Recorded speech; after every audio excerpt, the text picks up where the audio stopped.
Welcome to the TrueWorks podcast, the podcast that helps you understand how the gospel can transform your work and indeed your entire life. I am your host, Joshua Smith, and with me is my co-host that has been with us for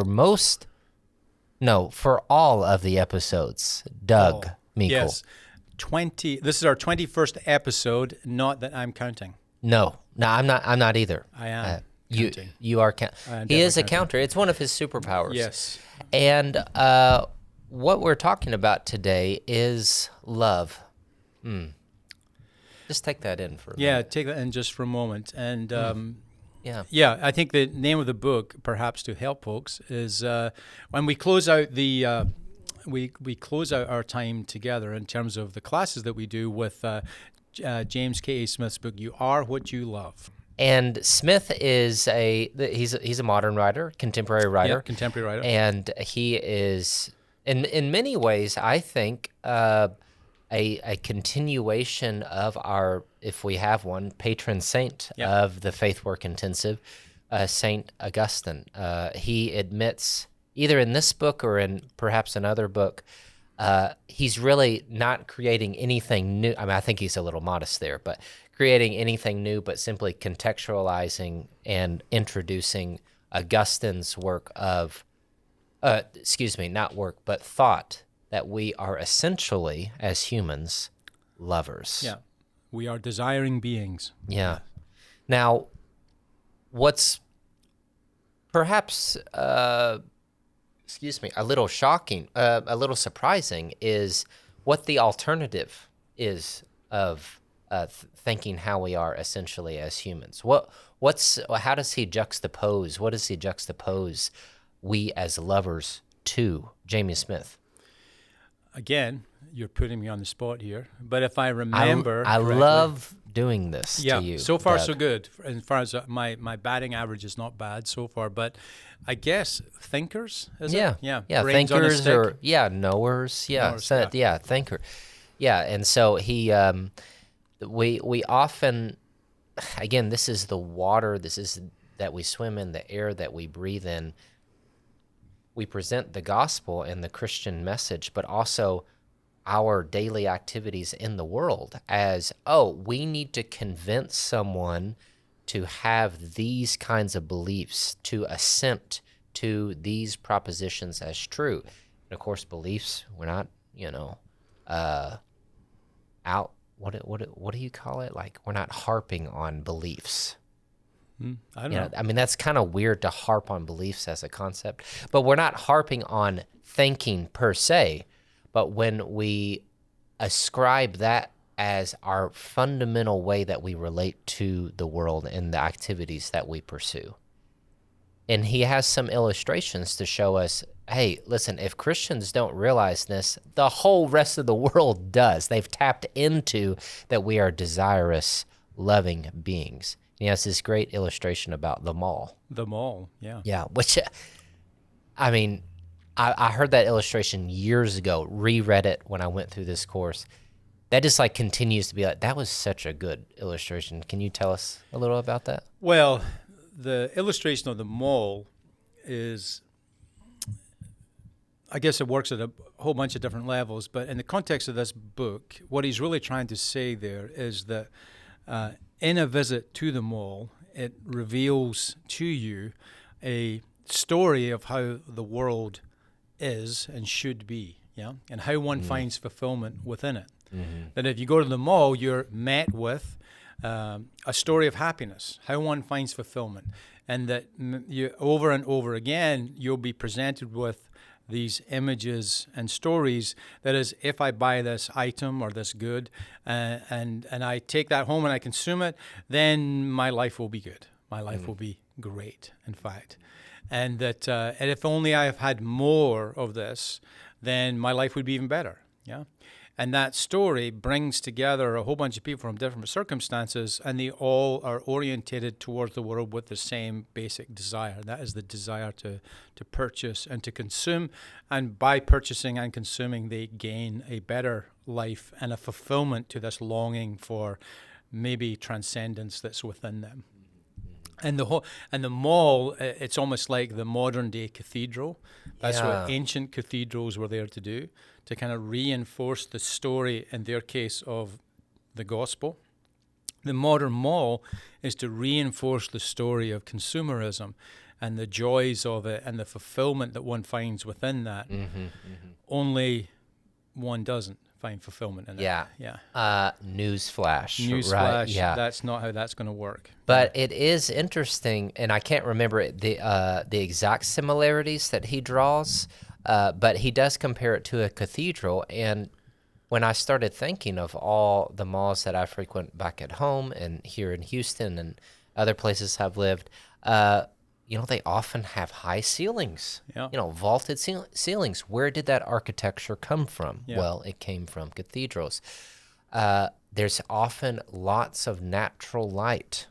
There's an airiness to it. They have artificial water and real plants, artificial water, artificial creeks and rivers. Yeah. You can't really have artificial water. No. Yeah, I don't Either know. is or it isn't. Yes. Yeah, it's kind of binary. Yeah, and I think the point of the story, though, or the point of this illustration, is the power of stories and to shape our lives, and also how those stories, and there's many of them in the world, this is simply one, the story of commercialism, are seeking to shape us and form us in a particular way. Yeah. And his point in the book here, in terms of you are what you love, is that what one chooses to love will be that thing that shapes and forms you. So if you're trapped in the story of consumerism and you love those things that you purchase and procure, they ultimately will be the things that form you and shape you. And so, of course, from a Christian perspective, his point is simply you have to get yourself into the story, the grand story of the Bible, and place yourself within it, and to some extent love that story, be formed by it. That's kind of the first big message of the book. I think another message about that really helpful metaphor illustration of the mall is that pay attention to the method of advertisement and promotion that the mall uses. You don't go into a mall that is proposing and advertising and marketing to you these consumer goods with simply black and white text on the windows. It's always beautiful. There are videos, there's audio. It's tapping into, because the mall and those in marketing know you better maybe of how and what motivates your actions than you do. They know you better, and if we can give you something that is beautiful and desirous, then you will hopefully buy our product. And what Smith is saying is, hey, that is fundamentally right. We are desirous beings. We just need to desire the right things. Yes. Yeah. So the successful marketing and successful advertising is built around the fulfillment of desire. And his point that's in the background in the book is that's a pretty fundamental human insight, is that St. Augustine knew 1,500 years ago, is that we are not rational beings, we are desirous beings. We desire things, and we desire to be loved, desire to attain, desire for power. There's a lot of that desiring going on, and to the extent that modern marketing works, it works by segmenting out populations, targeting them with a message, and that message is one of the things that the fulfillment of one's desire, fulfillment of one's desire. And I mean, one of the things, he doesn't use this illustration, but it is a illustration, and maybe I've used it on the podcast before, forgive me if I have, is that I was in a business school class, and the case study was on, it was Volkswagen America, and it was about their advertising campaign around the Volkswagen Golf. And I had just bought a Volkswagen Golf for my kid who turned 16, and it was they obviously have their critical consumer, the consumer that they were focused on. And they just laid out all these different characteristics of this consumer, and I realized it was my son, yeah? And all the characteristics lined up with him perfectly.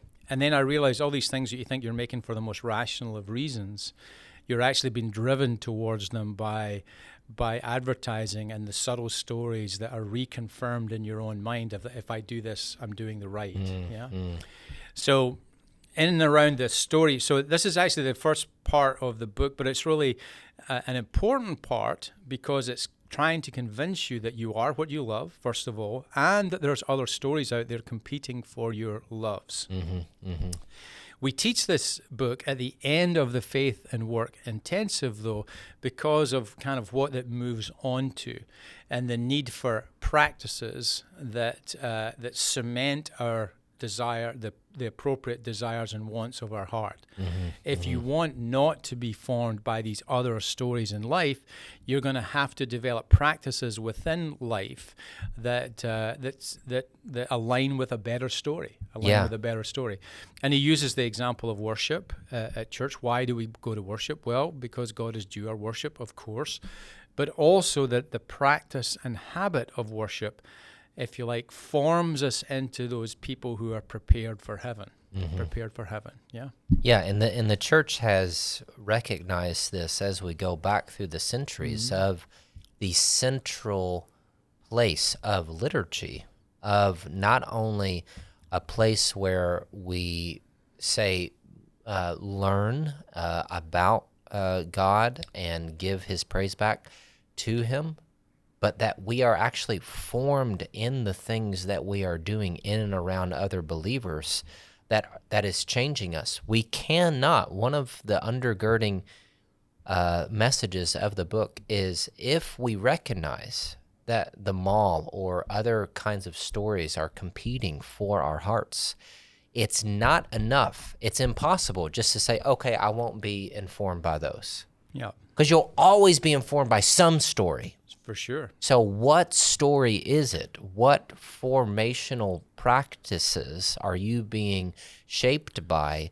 And for the Christian, it's, of course, centrally the story of Christ and the story of redemption. But how those are put into practice, it has to be more than, nothing less, but more than simply receiving the word.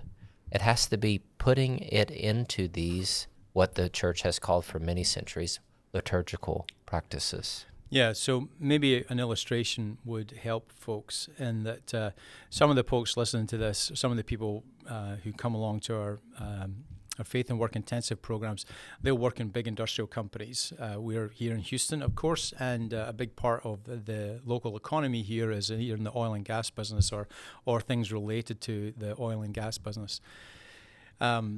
Many of the people who participate in those workplaces will have very extensive and elaborate in their own way safety programs.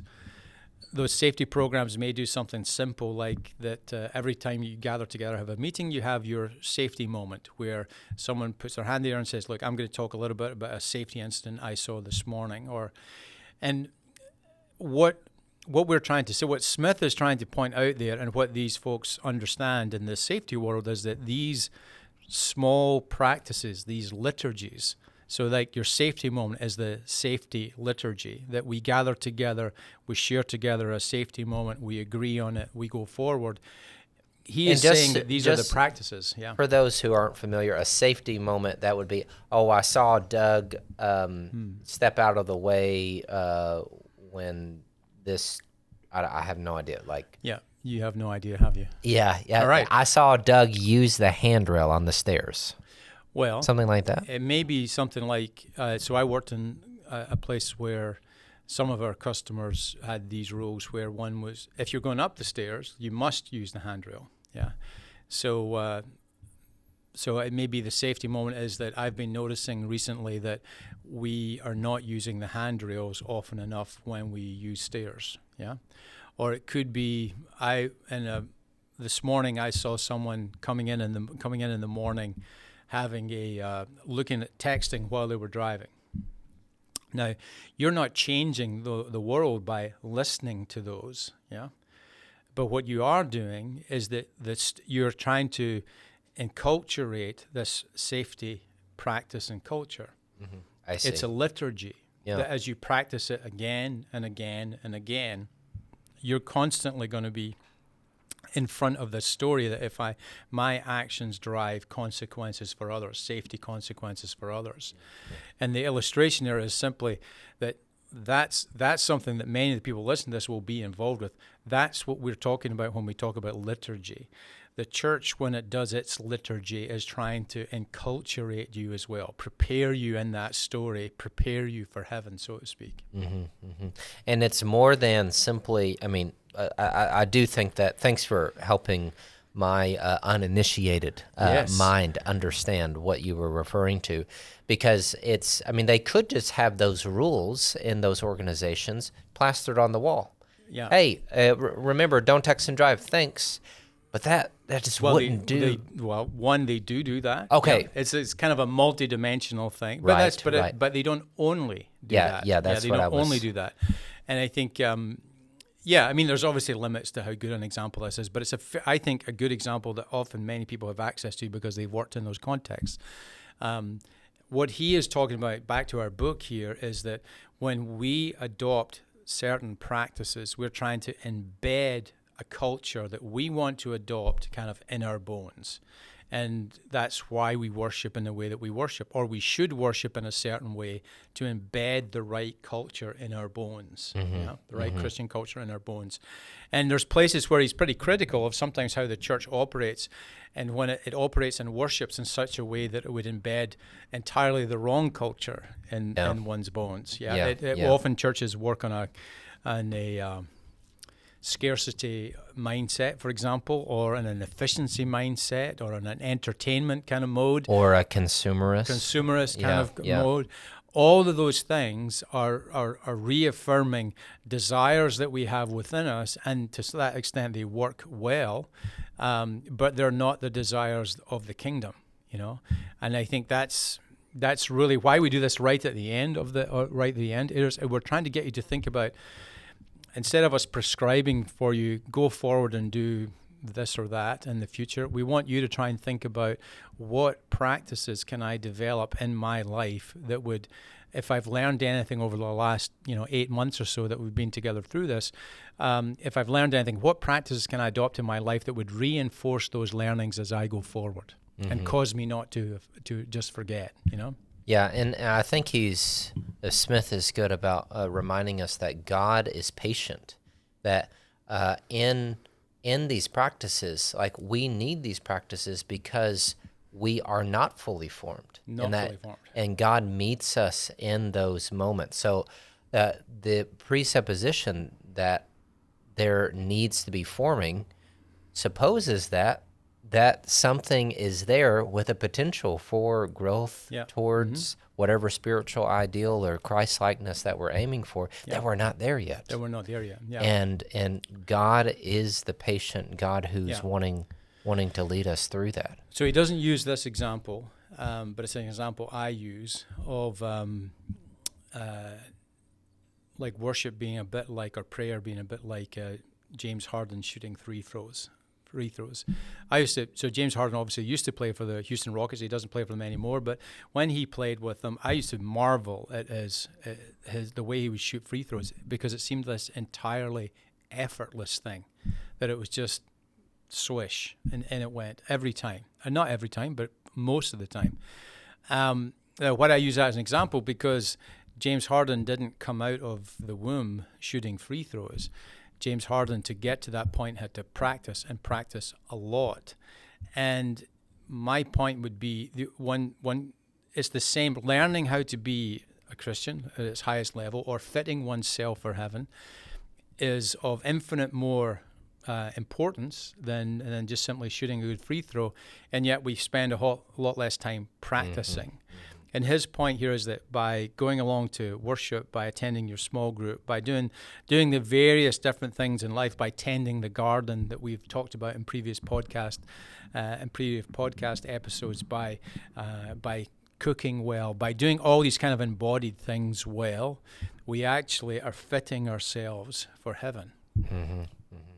And this is we're attempting to grow or excuse me, acquire spiritual virtues or theological virtues.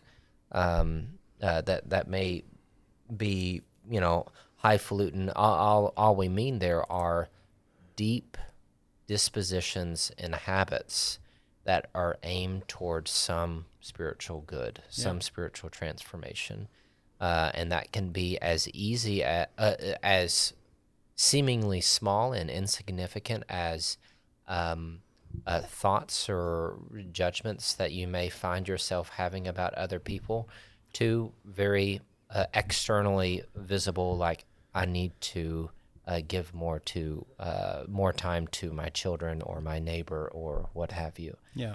But those things don't come out of nowhere, just like the free throws don't come, but require habit forming and practices. Practice, repetition, overcoming the boredom of doing the same thing again and again and again, but learning the beauty of the repetition and the formation of it. Yeah.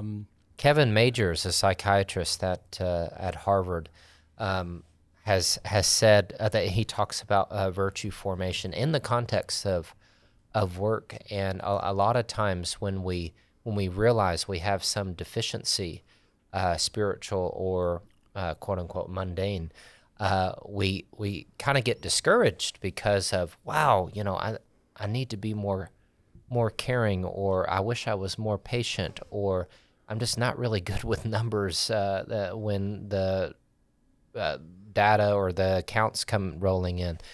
And those challenges are the best opportunity for growth. Dr. Majors kind of wants us to reframe those opportunities, and the Christian story has the best reframing possible, because God is doing a work in us greater than we can do by any means on our own efforts.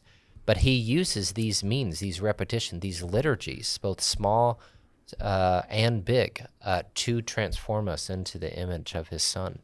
So that's an encouragement for it, because I think we see some deficiencies in our life, and we're just like, well, I've always had that crap. I guess that's just the way it is. Yeah.